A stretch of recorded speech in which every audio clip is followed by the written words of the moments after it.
Welcome back into Vikings Central. I'm Brett here with you today.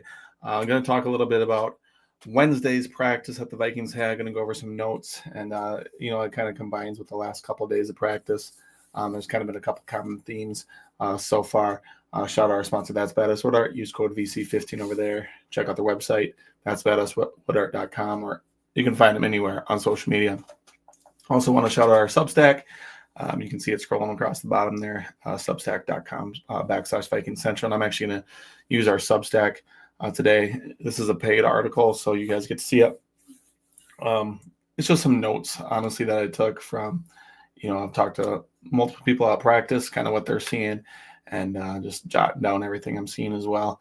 And then I'm just going to make a video on it here for you today, right now. So, and also follow us on all of our social media, YouTube, Facebook, X, and TikTok.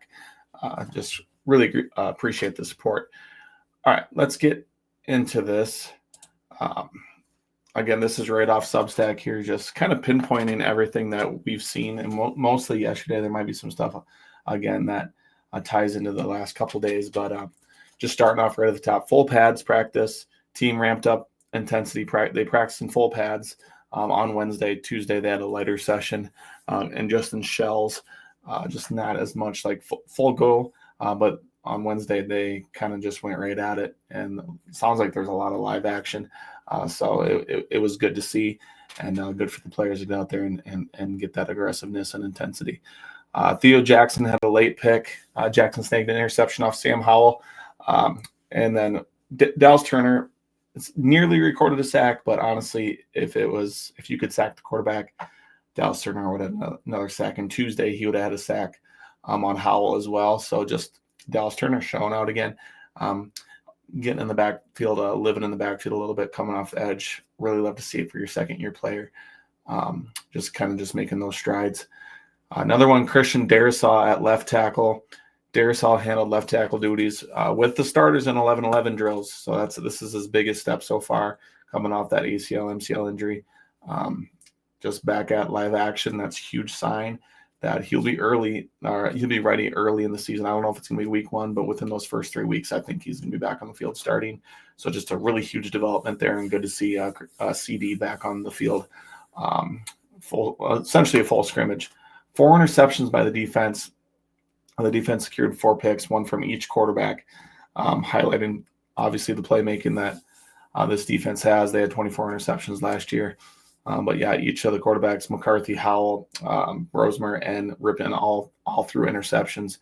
And we'll talk a little bit more about that on this next one. Jay Ward's had a very strong day. He intercepted J.J. McCarthy in the end zone and also added multiple pass breakups. He's really shining in the secondary back there. And with that safety group, we need another guy to step up. And if Jay Ward can do that, that's just a really, really big key development that we're seeing so far in the secondary, and we're going to talk about the secondary some more as well.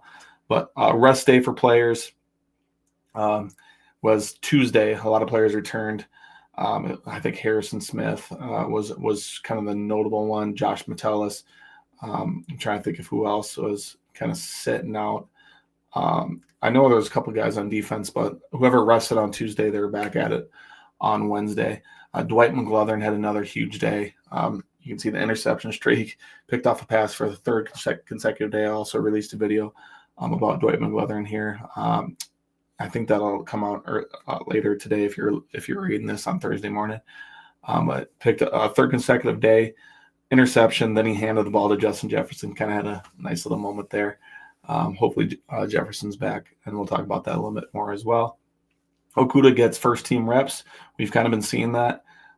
Significant first team reps with starters, obviously earning that trust with Brian Flores and the rest of the coaching staff. He's just been really competitive, really aggressive, and he hasn't been afraid to just kind of get his nose into the football a little bit and just making plays all over the field.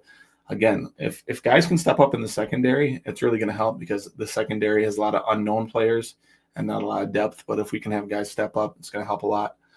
Justin Jefferson sidelined, but if he was active, he was throwing the football a little bit about in some early drills, just kind of, showing off that arm a little bit. We know he likes to throw the rock around a little bit. So good to see him staying active, and honestly, he should be back pretty much any day is the is the hope. They do have today, or if you should be probably watching this Thursday, so they have today off, and then they're back at it on Friday. Defense dominates first team.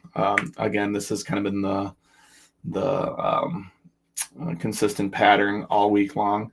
The starting defense just stifled the starting offense. I think they allowed 1 positive play out of 8. And I think Will Raggets or Alex Lewis mentioned that it was, or maybe it was Kevin Seifert. It was one of the beat writers. And then there's another 2 sacks within those 8 plays. So defense, they're looking good. And the offense, they're going to learn from this. And they're going to start not playing against Brian Flores type defense, which is probably going to make life a little bit easier, hopefully. But other than that, yeah, the defense has looked really good. Offense has struggled a little bit, but the defense is usually always ahead of the offense at this point, and we're not even to August 1st yet. So we just need to take a deep breath. Everything will be okay. But just wanted to go over some of those notes with you guys. That was up through our Substack, and if you want to subscribe to us over there, substack.com or on the app, and find us at Viking Central. That's it for the video today. Again, they have Thursday off here, and then they're back at it Friday for another day of training camp leading up to week 1 of the preseason next Saturday at 3 o'clock versus Houston Texans. Viking Central, thanks for hopping in. God bless.